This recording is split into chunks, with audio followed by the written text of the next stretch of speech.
Today, let's tell a story about a cat demon. There was a friend named Guzi, a native of Batatu in Inner Mongolia. This incident occurred at their home. That year, Guzi was in the second year of junior high school. He had two elder sisters, both working but unmarried. His parents were employees of a public institution in Batatu, and the family of five lived in the institution's family compound. It was a weekend. In the morning, his parents went out together to buy vegetables. After returning, his mother sat at the door, chatting with the neighbors while picking vegetables. In the room with his father and two neighbors, Guzi was playing daily, slap pictures, with a few friends at the doorstep at that time. Guzi was playing with me when suddenly a neighbor shouted from his mother's side, saying, "Guzi, come quickly and see your mom." Harigi always turned his head and saw his mother convulsing on a small stool. Her eyes turned white. She was frothing at the mouth, and her head was thrown back. Her body was trembling. Seeing his mother about to fall off the stool, Guzi rushed over immediately, along with the neighbors, and shouted for his father loudly. When he heard the shouting, his father and two sisters ran out together.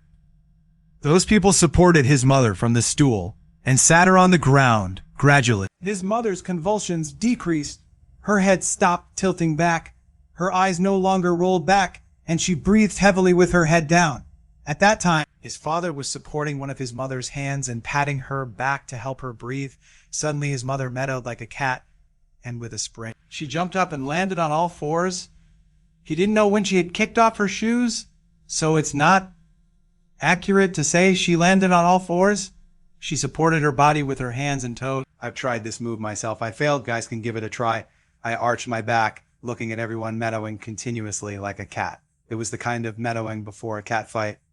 His father was stunned and wanted to help.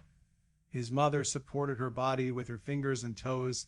Her body leaped backward like a cat's movement. She stared at her father, meowing like a cat. Seeing this scene, their family and neighbors were all shocked. They were surrounded but didn't dare to get too close. His mother lay there, staring tightly at everyone, slowly retreating, taking 2 steps back, suddenly making a forward attack posture. Everyone scared to step back, taking this opportunity. His mother turned around or landed on her hands and feet, suddenly ran to the yard and stopped under the truck. At this time, more and more neighbors came. Everyone surrounded the car, and Guzi's mother lay under the car, making threatening noises to the Chinese. Someone came and pulled her out. I don't know who made the idea. If you say you are surrounded, don't run to the yard. It's so hard to catch it. A group of people just looked around, and at home, they could only stare. So, about 2 hours later, his mother suddenly closed her eyes, her head tilted, and lay on the ground. Everyone waited for a while, still motionless. A brave young man took the lead and pulled his mother out. At this time, someone told the leadership of the unit, and the leader arranged for a driver to drive the unconscious mother, his father, and sisters to the hospital. What happened at the hospital, Guzi doesn't know anyway. His father came home by himself in the evening. He said his mother was in the hospital for a while. The doctors didn't find any problems. Guzi's sister had been in the hospital bed for more than half a month. It quickly spread in the hospital, and Guzi's classmates around him all avoided him, saying his mother was a cat.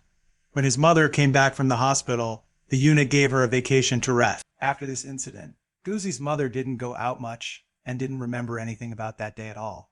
It had been more than 10 days since she came back. One night, Guzi's mother made a fuss again, just like that day. She jumped down like a crazy cat in the room. Whoever approached her, she would bite. His mother shouted for 2 young neighbors. His mother was blocked.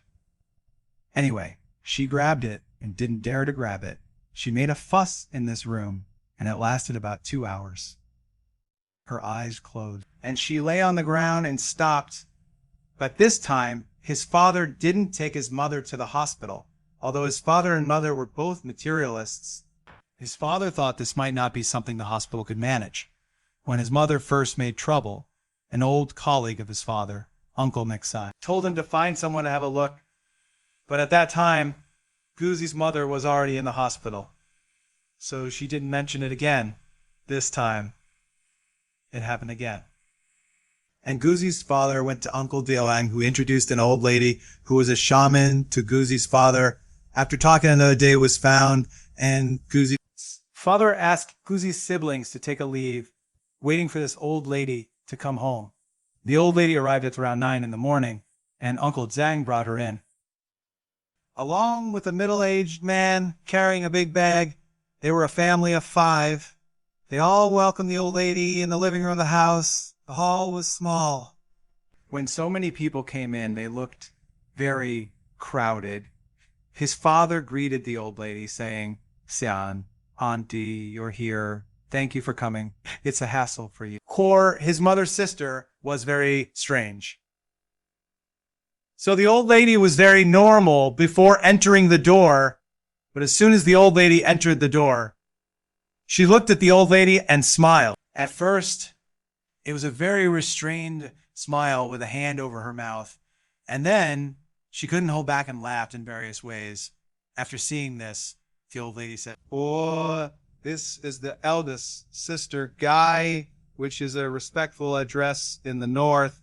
This old lady is actually pretty much older than his mother. Then the old lady took the seasoning passed by Goozy. His father squinted at Goozy's mother and looked at her mother like this. She smoked while looking, after smoking a lot. The old lady spoke. "Sen, and the elder sister just go into the room and just talk." Koriju, his mother, was standing at the door of the inner room, and upon hearing this, she turned and went straight into the inner room, followed by the old lady. After entering the inner room, the old lady just wanted to close the door when she heard a meadow from the inner room. And Goozy's mother changed again. The old lady was stunned for a moment, but still closed the door. Then I heard the old lady's muffled voice and the meadowing of the cat in the inner room, and in less than a minute, the old lady opened the door and came out, directly telling Goozy's father and the people present that she couldn't handle this matter. She always dealt with wandering ghosts and immortals, saying that this is a cat demon. And she saw him for the first time. Her Taoism was not enough, and she couldn't drive him out, let alone talk. At this time, there was an extra sentence on the neck saying that cats can also become essences. At that time, the old lady glanced at him and said, "Daily, this tune can also become an essence, daily." Then she ignored the neck and asked Musie's father and Uncle Zafang to go out. She didn't know what to say. The others were watching in the hall, and his mother didn't dare to follow. Goozy's father and the old lady went out and came back soon. His mother's fuss this time was very short, and she stopped making a fuss as soon as the old lady left and fell asleep. After his father came back, he sighed to the children and said, "Oh, I'm looking for someone else to take care of. Hold the advantage of living in the courtyard is that everyone knows each other, and it's just a unit relationship. As long as you don't have a grudge, you can be friends." Therefore, the neck didn't know which neighbor in the yard helped, and in a few days, he invited 2 monks. The result was the same as the old lady. As soon as the good monk entered the door, he started to transform and screamed in the inner room.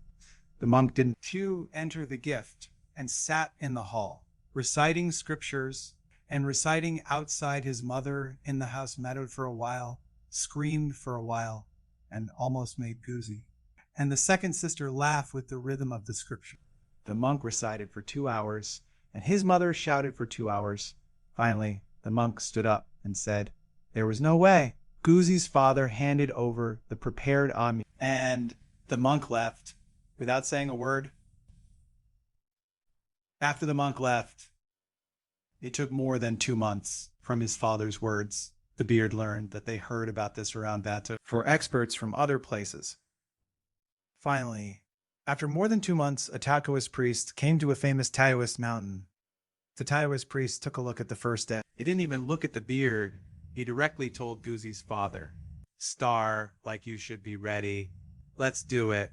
On Sunday, set up an altar in the yard and call more neighbors, especially some young people, to town daily." Well, it was soon Sunday, and Goozy's father prepared a table and a chair early. After the Taoist priest came, he spread a yellow cloth on the table, then put candlesticks, incense burners, etc., and asked Goozy to sit in the chair in front of the table. He picked 3 young people from the crowd and stood on both sides of Goozy's mother and said to the young people behind him, "If Goozy's mother wants to run away, grab her and he will not tie up his mother first. Daily, well, everything is safe." And the Taoist priests started to operate, reciting spells and burning talismans. Similar to this movie at first, Goozy's mother sat there without reacting. When the Taoist priest put a talisman on a wooden sword and pointed it at his mother, all at once, he changed again with a cry. Wow! The three young people followed the plan in advance. Two people grabbed the arms from both sides, and one person hugged the waist from behind the chair, not letting his mother run to the Taoist priest, who continued to recite spells and burn talisman. When it was the third time, the swordsman's talisman was burned, pointing at his mother, and his mother was quiet, her head down, no longer struggling. The Taoist priest also let out a long breath, motioning for the three young men to let go, and it was over. Do you think this is the end? The climax is coming. Just at this juncture, a very tragic meadow sounded around the neck. As soon as he turned his head, his sister changed in the same posture and voice as his mother before, and the whole face changed. He shouted to grab him. There were many young people watching nearby, and they suddenly pressed Goozy's sister. The Taoist priest operated again, and his eldest sister screamed and struggled, and soon closed her eyes and stopped. However, the next second, Goozy's second sister changed, and the Taoist priest no longer performed the spell. He sighed and asked several young people to watch the national football team's second sister to call Goozy's father. Goozy also went over, and several neighbors who were very close to everyone also sneaked over. The Taoist priest did not avoid these people and directly told his father that the cat demon's road was too deep, and he did not know how his mother offended him. And he just came to find things and could not bear to retaliate against other kings, and had to go back to find his high road to see if he could sell it and let his father just wait for his news. Then, like this monk, I don't want money either. I packed up this thing and left, regardless of whether Goozy's second sister was still transforming. As soon as I left, there was no news. The frequency of Goozy's mother's transformation increased. At first, it was once a week for more than 10 days. And finally, it was once every 2 or 3 days. Moreover, not only did his mother change, but his second sister also changed from time to time. It was all his mother who changed and suddenly stopped. His second sister lay on the ground at the same time and began to change. It has been more than a year, and Goozy's father has tried various channels. All monks, Taoist priests, and witches are useless until one time another master was invited, and Goozy didn't know where he came from. When I left, I told Goozy's father that the cat demon's Taoism was too deep, and this is not something we mortals can persuade. We must invite the real God. The beard father did. Do you understand how to invite the real God? The man sighed and said that your family is looking for faith. Any sect can, which may be useful. His father asked which one to believe. The man said casually, that night, Goozy's family held a family meeting to discuss what to believe and finally decided to choose faith. Here, I won't say which one. In short, the frequency of the cat's trouble became lower and lower, and it never came again after more than 2 years. See you next story. Please note that due to the length of the original text, the translation provided is a summary to fit within the 3,000 letter limit per segment.